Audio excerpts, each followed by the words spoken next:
सम्मानित मंच, उपस्थित देवियों, सज्जनों और नौजवान साथियों, सर्वप्रथम तो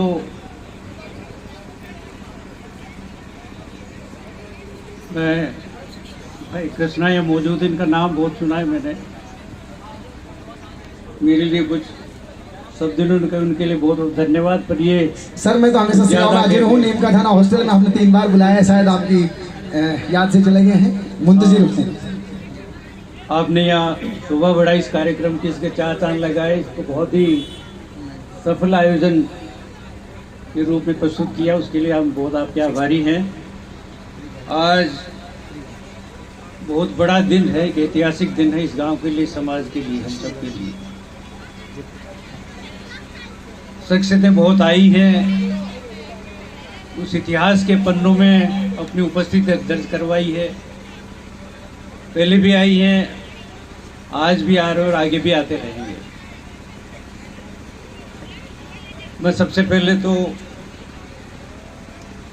हमारे नौजवान 2 नवयुवक जो यहाँ उपस्थित हैं, आज के हीरो तो इस कार्यक्रम के हिमांशु हैं और अभिषेक ने भी नीम का थाना में अपना परचम लहराया है। इन्होंने एक इतिहास बनाया है, एक बहुत बड़ी सफलता इन्होंने अर्जित की है, क्योंकि मुझे मालूम है चुनाव में बहुत संघर्ष करना पड़ता है, बहुत ज़्यादा पसीना बहाना पड़ता है, हर तरह की मेहनत करनी पड़ती है। ऐसे माहौल में, इस तरह की प्रतिस्पर्धा में, इस तरह के संघर्ष में आप लोगों ने सफलता अर्जित की है, उसके लिए आप बहुत बहुत बधाई के पात्र हैं। आपको हार्दिक शुभकामनाएं। ईश्वर आपको और भी संघर्ष करने की शक्ति दे, आप और आगे बढ़ें और इसी तरह से आपका स्वयं का, अपने मम्मी पापा का, अपने परिवार का, अपने समाज का और अपने राष्ट्र और देश का नाम ऊंचा करते रहें। मैं हिमांशु और अभिषेक के साथ साथ इनके मम्मी पापा का भी कोई बहुत बहुत आभार प्रकट करना चाहूँगा कि जिन्होंने ऐसे लाल पैदा किए, जिन्होंने अपने क्षेत्र में और जयपुर जैसी जगह पे यूनिवर्सिटी में एक अपना नाम ऊंचा किया, वहाँ एक पताका फहराई। मुझे मालूम है कि लॉ कॉलेज जयपुर का प्रेसिडेंट का चुनाव बहुत ही मुश्किल चुनाव है, क्योंकि बाकी चुनाव में तो जो पार्टिसिपेट करते हैं बच्चे, जो शामिल होते हैं, वो ज़्यादा उसमें रुचि नहीं रखते और अपना वोट डाल देते हैं और अपना रास्ता लेते हैं। पर जो लॉ कॉलेज में जितने बच्चे पढ़ते हैं, वो सारे के सारे इतने जागरूक होते हैं और हर बच्चा जो है, हर स्टूडेंट, हर विद्यार्थी उस चुनाव में इतनी रुचि लेता है और अपने जिसका समर्थन दिया है उसको जिताने के लिए अपनी पूरी शक्ति और अपना पूरा संघर्ष वो करते हैं। ऐसे माहौल में आप लोगों ने एक सफलता अर्जित की। मुझे याद आता है, मैं इनके पिताजी को, विजय को कहता रहता हूँ कि ये वही बच्चा है क्या, बहुत छोटा था ये, इसका घर का नाम हैप्पी है। और जब मैं फ़ोन करता था कभी विजय को या तो ये सबसे पहले जा कर के उस फ़ोन को उठाता था। बहुत छोटा था ये, मेरे ख्याल से 7-8 साल की उम्र रही होगी इसकी। और अब मैं देखता हूँ कि ये बड़ा हुआ है, लॉ कॉलेज में एडमिशन लिया और आज लॉ कॉलेज जयपुर यूनिवर्सिटी का, राजस्थान यूनिवर्सिटी का प्रेसिडेंट बना है। मैं सोचता हूँ बहुत बड़ी बात है। मैंने इसको बचपन से बड़ा होते हुए भी देखा है और आज इसने जो परचम लहराया है, जो सफलता अर्जित की है और जो इस संघर्ष का एक उदाहरण इसने पेश किया है, मैं सोचता हूँ तारीफ के काबिल है। इन लोगों को हमारी बहुत बहुत हार्दिक शुभकामनाएं, आशीर्वाद, आशीर्वचन। हम ईश्वर से प्रार्थना करते हैं कि इनको और ताकत दे, संघर्ष करने की शक्ति दे, ये जीवन में और आगे बढ़ें। आज जिस धरती पे मैं कृष्णा की जानकारी के लिए बताना चाहूँगा, जैसा कि अभी ये जिक्र पहले भी आया है कि जिस धरती पे आज हम यहाँ बैठे हैं, ये बहुत ही पावन धरती है। हमारी परम पूजनीय स्वर्गीय सुशीलाबाई महाराज, जिनका हिंदुस्तान में नाम है, नयाबास में नहीं पूरा हिंदुस्तान में जिनका नाम है। मुझे मालूम है जब आश्रम के लिए कुछ ज़मीन आवंटन करने की बात थी, तब राज्य सरकार में जब हमने कुछ आश्रम की ज़मीन आवंटन करने के लिए कहा तो 6-7 एमपीज ने उनके लिए एक चिट्ठी लिखी थी ज़मीन आवंटन के लिए, जिसमें एमपी केलकटा के भी थे, जिसमें बम्बई के भी थे, और जो मेंबर ऑफ पार्लियामेंट थे इस देश के, उन्होंने उनके आश्रम की ज़मीन आवंटन की सिफारिश की थी। और जब वो आज अवसर तो अपने नवयुवक और अपने बच्चे हिमांशु का और अभिषेक की बात करने का है इनके बारे में, पर जो कि प्रसंग है, मैं बताना चाहूँगा कि सुशीला जी महाराज की जो शक्ति थी, जो उनकी तपस्या थी, उस पर मैं 2 शब्द आप लोगों को कहना चाहूँगा, क्योंकि नयाबास की धरती के लिए बहुत ही गौरव की बात, जो नयाबास के और आसपास के लोग उन सब तो जानते हैं उस बात को अच्छी तरह से। ये तपस्या कृष्णा मेरे ख्याल से हिंदुस्तान में देखना तो दूर की बात है, शायद आप लोगों ने सुनी भी नहीं होगी इस तरह की, आपको कभी किताबों में भी ये पढ़ने को नहीं मिला होगा।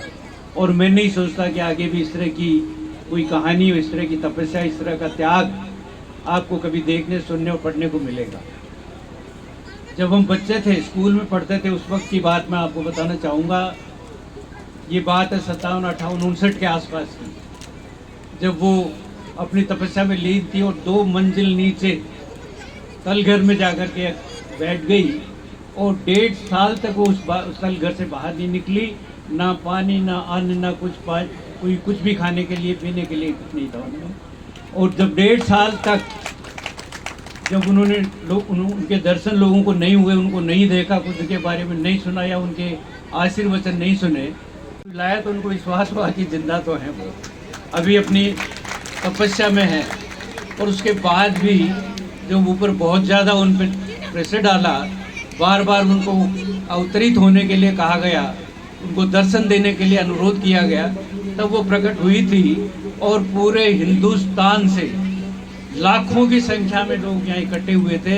मैं सोचता हूँ गोरदुमपुरा गांव से लेकर के कोटड़ा गांव तक वो भीड़ इतनी इकट्ठी थी कि उनकी जहाँ तक आपकी नजर जाती थी उतनी दूर तक वो उनके उपासक उनके दर्शन करने दर्शनार्थी वहीं करते थे। उसके बाद में उन्होंने दर्शन दिए, पर भीड़ इतनी ज़्यादा थी उस वक्त कि पैर कम से कम 1 किलोमीटर के एरिया में पैर रखने की जगह नहीं थी। वो उनके जो भी दर्शनार्थी पूरे देश भर से आए थे, देश के हर कोने कोने से आए थे। उसके बाद में फिर वो दूसरे तलघर में चली गई, जो उनका जिसे अपन हवन कुंड कहते हैं, वहाँ दूसरे हवन कुंड में चली गई। फिर भी वही 9 महीने हो गए, ना कोई उनका दर्शन, ना कोई उनके बारे में चर्चा और कुछ भी उनके बारे में जानकारी नहीं। तो फिर वही बात दोहराई गई और 9 महीने बाद में फिर वो अवतरित हुई। इस तरह के उपासक, इस तरह की तपस्या करने वाले, इस तरह के लोग भी इसी धरती में, इसी मिट्टी में पैदा हुए। उन्होंने अपना सारा जो तपस्या का जीवन था वो यहीं से शुरू किया था, यहीं जो ढूंढना था वहीं पे वो बचपन से, जब से उन्होंने होश संभाला, मेरे ख्याल से 5-7 साल की उम्र हुई है कि मुश्किल से, तभी से उस तपस्या में वो लीन हो गई थी। और आज जीवन उन्होंने वो जो घोर तपस्या का एक उदाहरण पेश किया हमारे सामने, पूरे मानव जाति के सामने। उस जैसी मिसाल मैं सोचता हूँ इस देश में क्या शायद दूसरे देशों में भी इस धरती पे शायद देखने को नहीं मिले। बहुत ही कठोर तपस्या थी।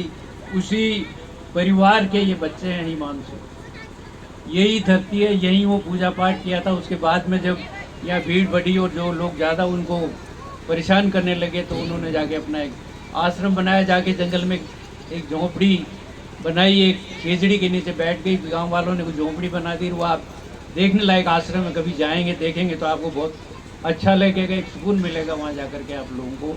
इस तरह की धरती है, यहाँ के ये वीर हैं जिन्होंने आज ये राजस्थान में नयाबास का नाम किया है। राजस्थान इस परिवार का नाम के बारे में मैं जितनी कहूँ उतनी कम है। जैसे अभी बताया कि मेरे तो परिवार में बाबा जी लगते थे, हरसाए जी, उन्हीं का परिवार है ये। जो जराइम पेशा कानून की अभी बात हुई है, जिस कानून को अंग्रेजों से हटवाने में जिन्होंने संघर्ष किया था उनमें वो अग्रणी थे। और उन्होंने और उनके भाई सुरजाराम जी, उन्होंने इन सब ने मिलकर के ये काम किया था। और पूरे राजस्थान के मीणाओं का सम्मेलन यहाँ हुआ था। हम बहुत छोटे थे, हमने अपनी आंखों से देखा भी था, बहुत बार इस तरह की बैठकें यहाँ होती रहती थी।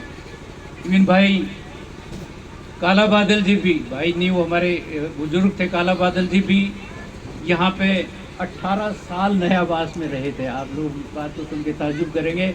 ये हमारी जो स्कूल है अभी, इसकी एक प्राइवेट स्कूल उन्होंने शुरू की थी और वो प्राइवेट स्कूल बाद में धीरे धीरे primary school, government primary school हो गई। आज तो खैर सेकेंडरी, सीनियर सेकेंडरी है। और हमने आप लोगों के आशीर्वाद से, आपकी शुभकामनाओं से, आपके सहयोग से अभी तो पीजी गर्ल्स कॉलेज भी यहाँ पे है, बीएड कॉलेज भी यहाँ पे है और एक इंग्लिश मीडियम जेप इंटरनेशनल स्कूल के नाम से भी यहाँ से है, जिन्होंने भी अपनी राजस्थान में राज्य स्तर पर अपनी पहचान बनाई है। और उसमें बहुत मेहनत करके हम आगे बढ़ने की कोशिश कर रहे हैं। वो समय दूर नहीं है जब हम एक ऐसा उदाहरण नयाबाज की तरफ से पेश करेंगे कि ये एक देखने लायक, एक अनुकरणीय, प्रशंसनीय उदाहरण शिक्षा जगत में है। आज आप लोग यहाँ आए, समय बहुत ज़्यादा हो गया क्योंकि और भी मैं सोचता हूँ कुछ वक्ता होंगे, कुछ अपना विचार, अपने उद्बोधन, अपनी बात कहना चाहेंगे। मैं बहुत ज़्यादा समय आप लोगों का नहीं लेना चाहूँगा। आप लोग इतनी बड़ी संख्या में यहाँ आए, आप लोगों ने इस आयोजन को सफल बनाया और इन बच्चों को आशीर्वाद दिया और इनको अपनी शुभकामनाएं दी। मैं भी मेरी तरफ से इनको अपनी शुभकामनाएं देना चाहता हूँ। ईश्वर करे ये आगे बढ़ें।